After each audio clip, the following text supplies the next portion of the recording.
सूरज अपनी पत्नी ईशा के लिए मंदिर में प्रार्थना कर रहा है।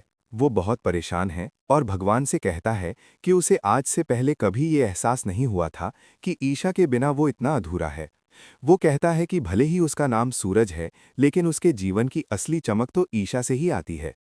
मंदिर से आशीर्वाद लेकर वो घर की तरफ निकलता है।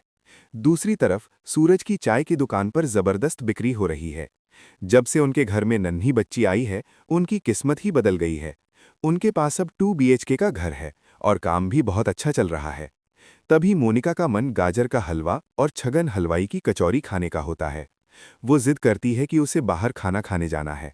वे अपनी छोटी बच्ची को संजू के भरोसे दुकान पर छोड़ देते हैं और बाहर चले जाते हैं। संजू दुकान के काम और ग्राहकों की भीड़ में इतना उलझ जाता है कि उसका ध्यान बच्ची से हट जाता है। घर पर ईशा को चिकन पॉक्स यानी माता निकल आई है और उसे तेज बुखार है। सूरज उसे मंदिर का फूल देता है और कहता है कि वो बहुत भाग्यशाली है कि उसे ईशा जैसी पत्नी मिली। इसी बीच ताई माँ को भी शरीर में खुजली होने लगती है। उन्हें डर लगता है कि कहीं उन्हें फिर से माता तो नहीं निकल आई।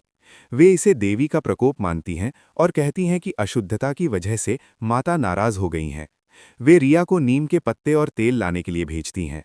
जब सूरज और मोनिका दुकान वापस आते हैं तो देखते हैं कि बच्ची वहां नहीं है।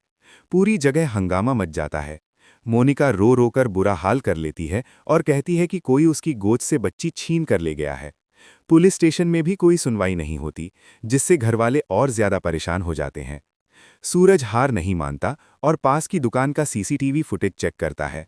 वहां उसे पता चलता है कि किसी ने बच्ची को छीना नहीं था, बल्कि लापरवाही की वजह से बच्ची अकेली छूट गई थी और एक अनजान औरत जिसने नीली साड़ी और शॉल पहनी थी, वो उसे उठाकर ले गई। सूरज ये बात किसी को नहीं बताता ताकि पूरन भैया और मोनिका भाभी और ज्यादा दुखी न हों।